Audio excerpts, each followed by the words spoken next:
புவிக்குள் பொங்கிடும் புவிக்குட் புங்கவன் புரிக்குட் புண்ணியம் புழிக்குள் Sundaram தவக்குச் Sundaram catikkuṭ paṉṇaṉan talattiṟ puṇbulaṉ caṟakkiṭ tuñciḍum tavikkut tuñciḍum paḍikkut taṉṉuڵan taṛaikkat taṉpada meṉakkut tandaṉaṉ civakkac ciṇmayañ ceṟikkat ceṛmayañ ஜகத்தில் துன்னூசம் பொறுப்பு சொன்னாலே.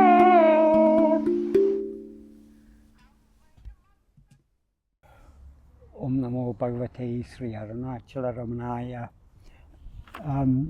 Today in this video I'm going to be talking about the verse 8 of Arunachala Navamaṇimālai. As I explained in the earlier verses in this series, the first three verses are verses about the greatness of Arunachala and assurances about Arunachala's grace. The next four verses, verses 4 to 7, are all prayers. And the final two verses are praise of Arunachala, but expressed in an autobiographical way. Most of the verses, we don't know the exact circumstances under which Bhagavan composed them. We know the circumstances under which he composed verse 1, and I told that in the first in this series, the first video in this series. And this 8th verse, we know the circumstances in which Bhagavan composed this. That is, Bhagavan had a devotee in the early days, Ishwara Swami, who was also a good Tamil poet. He once was talking with Bhagavan about a particular verse composed by a poet, an ancient poet called, I think his name was, if I remember, Ottakuta, if I remember correctly. He had composed a verse, in a very beautiful verse with a lot of alliteration,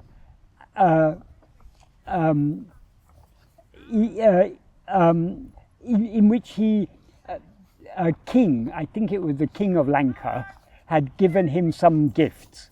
Because in those days the kings and the rich people, they were the patrons of the poets. So the king had given him some gift. So he sang a verse in which he praised the king for having given him such and such a gift. And when praising the king, he first, as per the tradition, he first gives he first introduces himself, who he is, and who is the giver, that is, who is the one to whom it's given, who is the giver, and what is the gift given. That is the basic idea of the verse. So it's meant to be a praise of the giver of the gift. So Ottakuta was discussing this verse with Bhagavan, and he said, see this Ottakuta, he sang such a beautiful verse, but it was just in praise of a worldly king for some worldly gift, some material gift that he had given, some money or some whatever it was. Would it be not more appropriate to write a verse on Arunachala, the great giver? So I think Ishwara Swami composed a verse and asked Bhagavan also to compose a verse. So this is the verse that Bhagavan composed. So he followed the same theme that Ottakuta had followed. First he introduced himself, and then he talked about in the first sentence he talks about himself, introduces himself. Then in the second sentence he talks about the gift and the giver. So it's all meant as a praise of the giver. The giver is Arunachala. So what Bhagavan says in the first sentence of this verse is, this is, as I say, there's a lot of, it's a very, very beautiful verse with a lot of alliteration. The first sentence is, bhuvikkuṭ poṅgiḍum, bhuviccoṟ puṇgavaṉ, purikkuṭ puṇṇiyaṉ, cuṛikkuṭ sundaraṉ, tavikkut sundarañ, catikkuṭ paṉṉaṉan. That's the first sentence. That's the first 1.5 lines, forms one sentence. What this means is bhuvikkuṭ poṅgiḍum, bhuviccoڵ puṅgavaṉ, purikkuṭ puṇnīyaṉ, cuṛikkuṭ. So what that means is, Churi means Tiruchuri, the town where Bhagavan was born. So what that means is, in Churi, which among the towns of God, the puṅgavaṉ, purikkuṭ, among the towns of God, in other words, among the Civakkatras, it is what it implies, among the holy places, bhuvikkuṭ, in the world, and among those holy places in the world, Tiruchuri is called the surging place. Poṅgiḍum bhuviccoڵ. It is said to be the surging place. This is because in Tiruchuri, there is a Puranic story about it, about a flood, and Lord Shiva puts his trident into the ground and creates a Suri. Suri means like a whirlpool, water going round and round, and all the water was drained away, and so the world was saved from the flood. So there's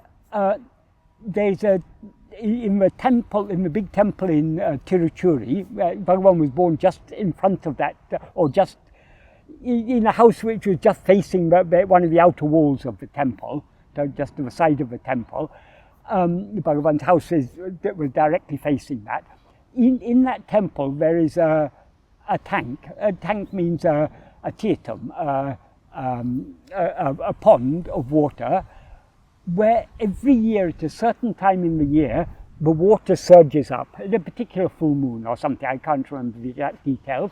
Because the water surges up, this is supposed to be a reminder of the flood and how Lord Shiva put his trident in the ground at that particular point, where that tank is. That is the point where the trident pierced the ground and where the water drained out. So every year the water surges there and then subsides. So that is why it's called among all the the towns of God in the world, it's called the surging place, the place where the water surges, where it rises up. So in Churi, which among the towns of God in the world is called the surging place, that there he's giving the location where he was born. The final word is paṉṇaṉan. Sorry, paṉṇaṉan. That means I arose. I arose. That means implies I was born. I was born in that town. To whom was he born? Sundaraṉ tavakkut, sundaraṃ satikku. Sundaraṉ means it's referring to his father, Sundaramaya. Tavikkut means one who is a tapasvi, who does tapas. In other words, it means he's an ascetic. It implies he's a very virtuous person, a virtuous ascetic. I was born to the virtuous ascetic Sundaraṉ and to the faithful wife Sati, Sundaram. Sundaram, he's referring to his mother here as Sundaram, because Sundaram, Bhagavan's father's name was Sundaram, but in Tamil you can also, the male form of Sundaram, that is, Sundaram is a neuter noun, Sundaraṉ is the male form, so he refers to his father as Sundaraṉ, he refers to his mother as Sundaram. Sundaram means beauty. So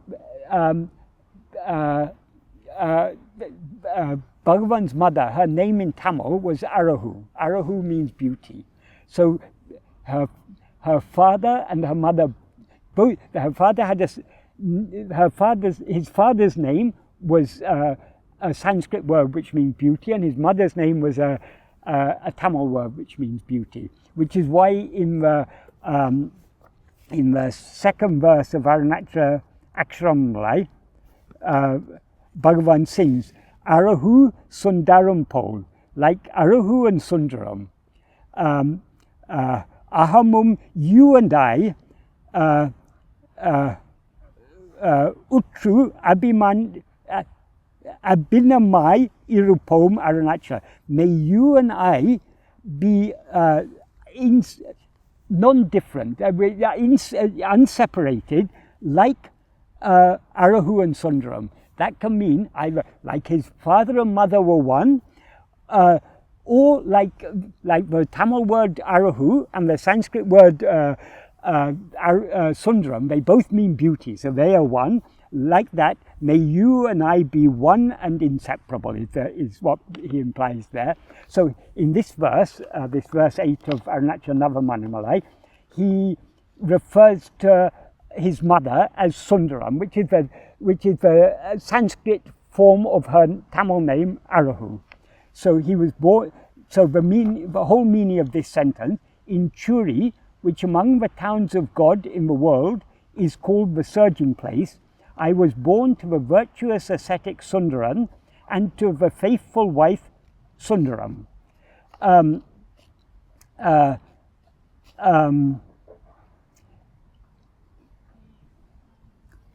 Yeah. Oh yes.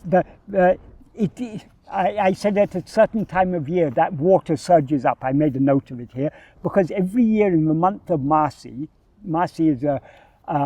is the month in which Mahashivaratri occurs. That's from mid-February to mid-March. At a particular time, I don't know whether it's the time of Shivaratri or that's at the close to the new moon. So it's more likely at the time of a full moon in the month of Marsi. That water rises up. And Bhagavan said, as a child, he remembers seeing that water. Every year they used to wait for that particular day when they would see the water rising up. And I think some years it rose more than other years. But anyway, every year the water rises up at that particular time. So here in this first sentence, Bhagavan has introduced himself. Who is he? He is one who was born to the virtuous tapasvi Sundaraṉ and to his faithful wife Sundaram, Arahu. Where was he born? In Tiruchuri, which among all the holy places, or among all the Shiva kshetras, is renowned as the surging place, the place of the surging water. So that's the first sentence. Then the second sentence, he talks about the really important thing, what is the gift and who is the giver. So he first says what is the gift. But obviously,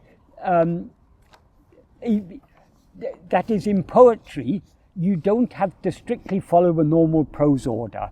So in a normal prose sentence in Tamil, the verb comes at the end. You start with the subject, then you've got the object, and then you get the verb at the end. That is the normal form. So when interpreting this second sentence, the subject the giver comes at the end. So we have to take that at the beginning. So we'll first start with the giver. Though in the verse it comes at the end. So who is the giver? The giver is Sem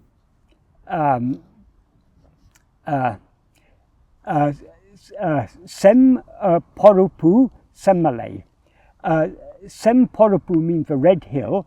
Semmalai means the Lord or God. So the red hill God. So that is the main subject. That's the final three words of the verse. Oh, I'll read the whole sentence first. The main clause is that is the part that describes the gift is talattiṟ puṇbulaṉ, caṛakkiṭ ṭumburum,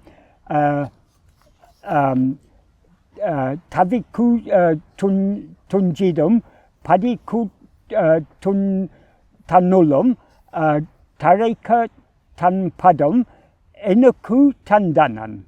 This is what he gave to me. Tandaṉaṉ means he gave. And who is it who gave? That is described in the final line. Civakkac ciṇmayañ, ceṛikkat taṇmayañ, jagatil tuñciḍum, porupu samalai. So you can see the alliteration in all these lines. There's so much alliteration. So anyway, we're dealing now with the last line in which he's describing who is the giver, because that is the subject of this sentence. So the giver is the Semporupu Samalai, the red hill god. So, and the rest of this first line is describing the greatness of this red god. So this red god is, this red hill god, Jagatil Tunnu, he who appears in the world. That is, Arunachala appeared in this world in physical form. Why did he appear in the physical form of this hill in this world? That's what Bhagavan explains here.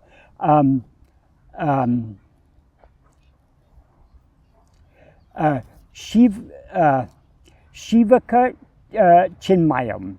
That means so. But the ciṇmaya means ciṇmaya means maya means that is the suffix maya means what is composed of. So ciṇmaya means what is composed of consciousness. So that which is composed of consciousness, in other words, pure awareness. So that pure awareness, civakkac means to flow, so that to glow, to shine brightly. So that ciṇmaya may shine brightly.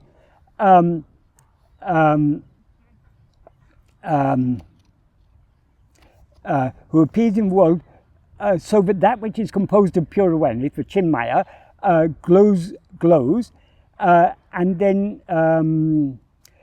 ceṛikkat taṇmayañ. Taṇmayañ, like ciṇmaya means that which is composed of chit, of awareness, of consciousness. Taṇmayañ means that which is composed of tat. Tat means refers to Brahman. So taṇmayañ is here referring to Brahman, and so that taṇmayañ flourishes. So the Bhagavan is giving here, but what is the purpose of Arunachala appearing in physical form? Of course, Arunachala is our own real nature. Arunachala is that which is always shining in our heart as Bhagavan often pointed out.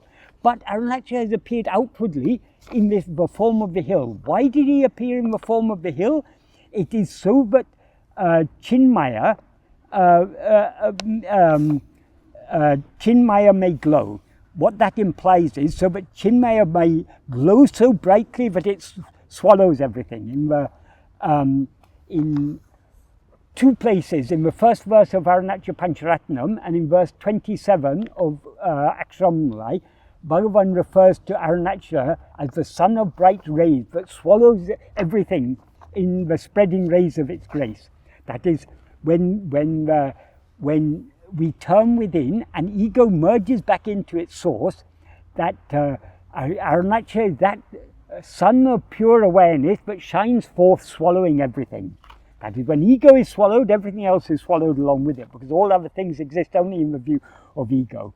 So when he says, so that ciṇmaya may glow, what he implies is, so that the purpose of the appearance of Arunachala is so that pure awareness may shine forth in such a way that it swallows everything. That is it's not what is said here, but it's what is implied. And how does that pure awareness shine forth? That pure awareness is our own real nature. It is seemingly obscured because of our rising as ego. As ego, we are always aware of ourselves as I am. That fundamental awareness of our own existence, that is ciṇmaya, that is what is always shining in our heart as I. So we are always clearly aware of ourselves as I am. But as ego, we are not aware of ourselves as just I am. We're aware of ourselves as I am such and such a person. I am this body. I am Michael or whoever. We identify ourselves with the name and form of a body. By limiting ourselves with this name and form of a body, we are thereby obscuring the true nature of I am, which is the infinite awareness. So that awareness may shine forth. In order for it to shine forth, this ego must be destroyed. So the implication here is, but why does Arunachala appear on this earth in the form of a hill? Only for destruction of ego. Because only when ego is destroyed will that pure awareness shine forth. So, though Bhagavan says very little words, if we think deeply about these words, there's actually so much deep implication. And the shining forth of that ciṇmaya is also what he describes in other words as taṇṇuļan ceṛikkat, the flourishing of taṇmaya. In what sense does taṇmaya flourish? When ciṇmaya shines forth, swallowing everything, taṇmaya flourishes as the one and only, as one without a second. Ekam-eva advaityam. That is, Brahman is one only without a second. All this multiplicity appears only in the view of ego. So in order for Brahman to flourish as it is, of course this is all, Brahman always remains as it is, it never undergoes any change, but in our view, Brahman seems to be, taṇmayam seems to be obscured because we've limited ourselves. Instead of being aware of ourselves as just I am, which is Brahman, we are aware of ourselves as I am this or I am that. So for the ciṇmaya to shine forth and for the taṇmaya to flourish, the taṇmaya flourishing means taṇmaya shining as the one and only reality. Arunachala appeared on earth, appeared as a hill on earth for this purpose. So Bhagavan is here indicating what is the purpose of the divine name and form of Arunachala. Why did Arunachala appear as a hill on earth? It is only in order, by implication, he doesn't specify it here, but I mean, for example, in the first verse of Arunachala, right, he says, Arunachala mena ahamēnine pava ahateve rarupaya Arunachala. So in that very first verse, he's indicating what is the purpose of Arunachala? Eradicating ego. So when ego is eradicated, only when ego is eradicated will the ciṇmaya shine forth, and will the taṇmaya flourish as the one and only reality. So this is the implication here. So that is his, as I say, this is the last line. He's describing the giver. So the whole sentence, the whole of this last line means the red hill God who appears in the world so that ciṇmaya, what is composed of pure awareness, glows, and so that taṇmaya, what is composed of that, namely Brahman, flourishes. So that is he's described the giver. So what did this giver give him? That is what is said in the second half of the second line and the whole of the third line. What he says there is, talattiṟ puṇbulaṉ, ceṛikkat ṛuṇbuṟun, tavikkut tuñciḍum paḍikkut, taṉṇuļan taṛaikkat, taṉpadam tandaṉaṉ. Taṉpadam tandaṉaṉ. He, that great giver, Arunachala, what did he give me? He gave to me taṇpadam, his own state. Padam has a double meaning. Padam can mean both his feet. So when his feet are placed on our head, ego is crushed. And by crushing ego, he bestows his own state upon us. Padam also means state. So the supreme state of pure awareness, of just being that, of being that pure awareness, he bestowed that state, his own state, upon me. And why did he bestow that state upon me? That is the rest of it. That is, gave me his gave to me his state. And then he describes it with how did, that is, what was the manner of Arunacala's giving? He describes it. Taṉṇuļan taṛaikkat. That means his heart overflowing with joy. He gave me his own state. So with great joy, with his whole heart overflowing with joy, he gave me his own state. That is, Arunachala wants nothing else, nothing other than to give us his own state. But in order for him to give us his own state, we must be willing to surrender to him. So when we finally surrender to him and he gives us his own state, it is with great joy in his heart that he does so. So it's so beautifully described here by Bhagavan. So with great joy in his heart overflowing with joy.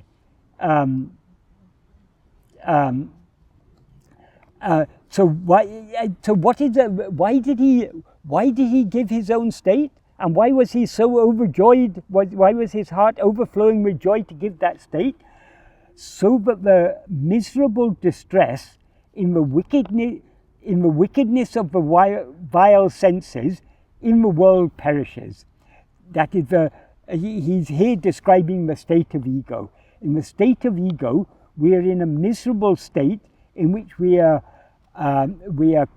caught up in the wicked snare of these five senses. All these sights, sounds, tactile sensations, taste, smells. These seem to us to be so attractive, and we are thereby caught up in these things. So that the miserable distress I'll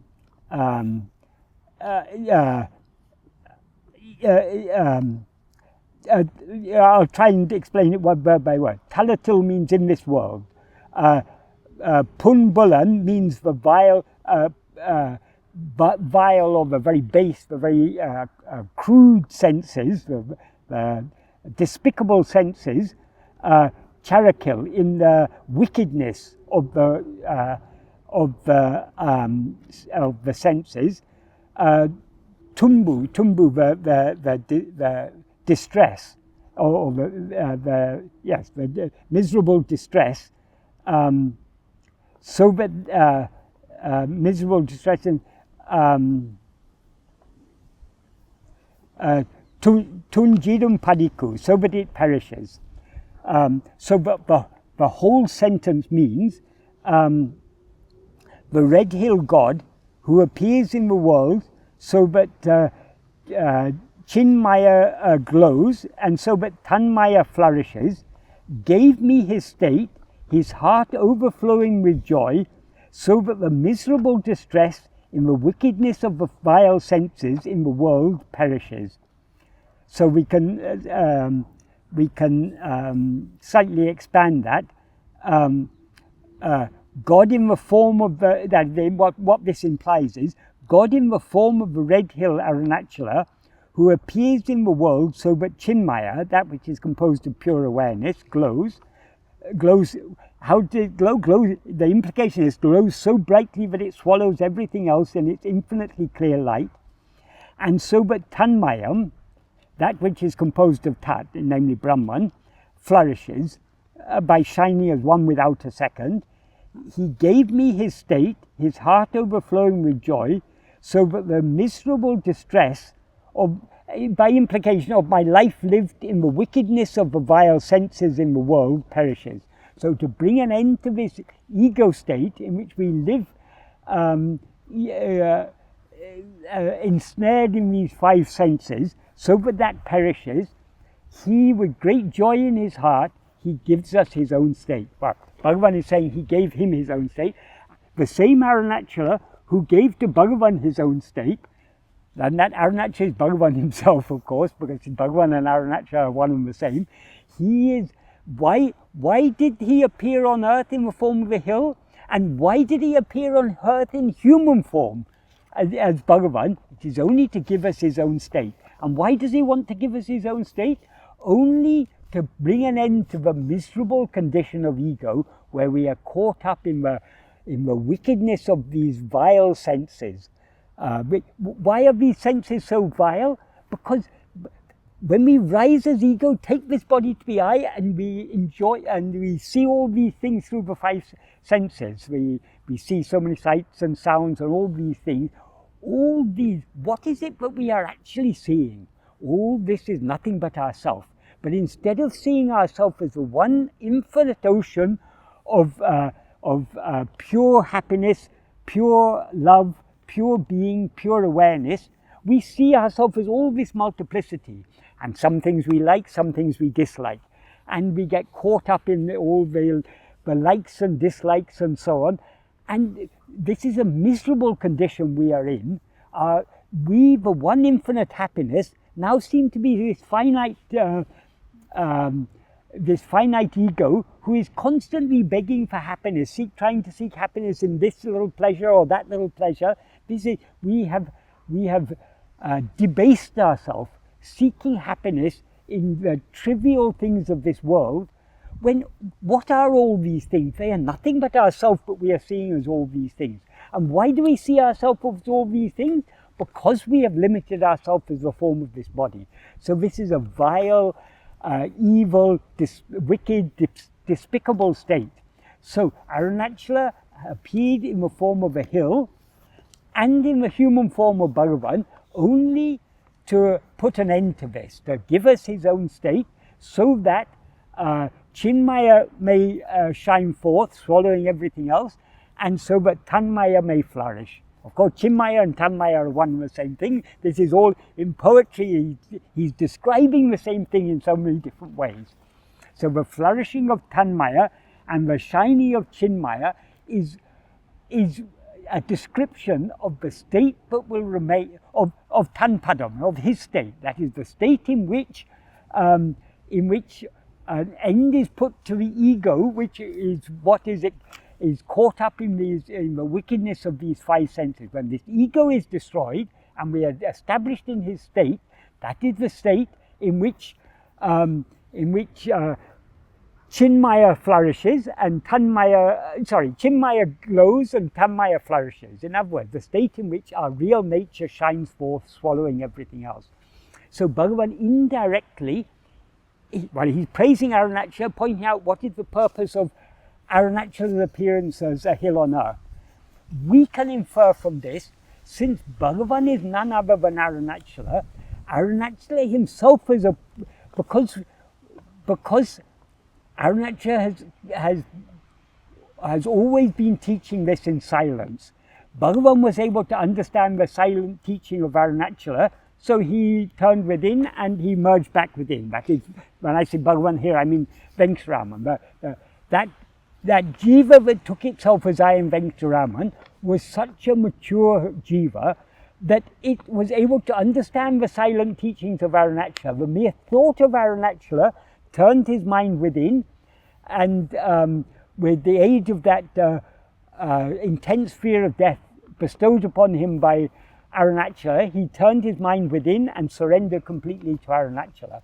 So Arunachala then took possession of that, as Bhagavan said in the previous verse, Annamalai adiyene ahandavandre avyudav. The very day you took charge of me, that is that day that intense fear of death came to that jiva that took itself as I am Venkataraman.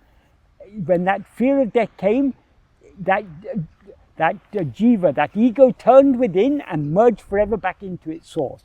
That is the very day that Arunachala took charge of him, and he took his body and his soul. So afterwards, what we see as Bhagavan Ramana, that is nothing but Arunachala in human form. So why did Arunachala assume this human form? Civakkac ciṇmayañ. So that ciṇmaya may glow, ceṛikkat taṇmayañ. So the taṇmaya may flourish. By putting an end, by bestowing on us his own state, thereby putting an end to all this misery. and he bestows upon us his own state only by annihilating ego.